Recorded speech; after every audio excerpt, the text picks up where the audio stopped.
And as the war continues, brace yourself for sticker shock at the pump. Gas prices surged 53 cents from last Monday. The state average is now sitting at $3.41 for a gallon of regular gas. And many of you have been asking us why this is happening and just how far costs will climb. Our Dan Grossman took those questions directly to U.S. Energy Secretary Chris Wright.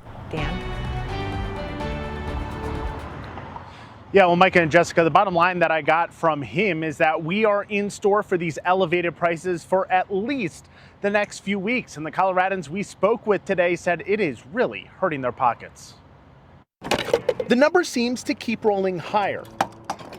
AAA has gas prices rising 53 cents in just the last week in Colorado as oil flows through the Strait of Hormuz in Iran have come to a near complete stop. Yeah, it's like $70. And just last week, I think to fill it up, it was like $50. We spoke with 3 Coloradans at the pump, all of whom expressed concern over what they're now paying. Where are we going to put our money? Because I got to go gas, because I got to go back and forth to the property in Kiowa and stuff. So, you know, I got to have gas. And so we just save on something else. It makes you think about getting a different car and like what you want later down the road versus 2 months ago. On Monday, U.S. Energy Secretary Chris Wright toured an Xcel Energy plant in Weld County along with Congressman Gabe Evans.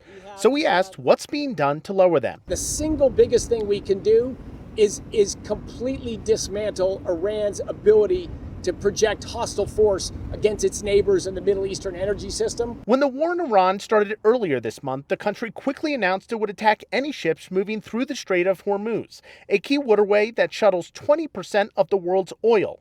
The constraint has forced supply to lower and the prices we are now seeing. The secretary saying the U.S. is currently working to get tankers through. We are having restrictions of flow of energy through the Straits of Hormuz right now. We announced that we will step into the insurance market and insure tankers to go through. A large oil tanker went through about 36 hours ago. I think you will see more of those coming. You mentioned that there are going to be a few weeks. Is there a timetable people can expect these inflated prices at the pump? Of course, we don't know the future, but I believe it'll be measured in weeks, not months. Secretary Wright also said the U.S. and other countries are considering releasing strategic petroleum reserves. The last major release happened at the start of the war in Ukraine in 2022 and knocked down prices by as much as 40 cents a gallon. Now, while the pump is where most people will be feeling this increase, Mike and Jessica, this affects so much. You think about shipping costs that relies on the oil, even the groceries you buy that rely on fertilizer. Yeah, Dan, this will trickle down to the things we buy every single day, increasing those prices. Thank you for that report and getting answers tonight. And we want to help relieve pressure on your wallet. So I did some digging and found 3 of the cheapest prices for gas around the metro. The very lowest price was $2.39 at the Shell on West Colfax and Lakewood. The Phillips 66 on Colorado Boulevard and Park Hill has the lowest price in the city of Denver proper. And you can also find gas for just $2.89 at the Sam's Club on 52nd Avenue in Arvada. In general, prices are lower in the western part of the metro.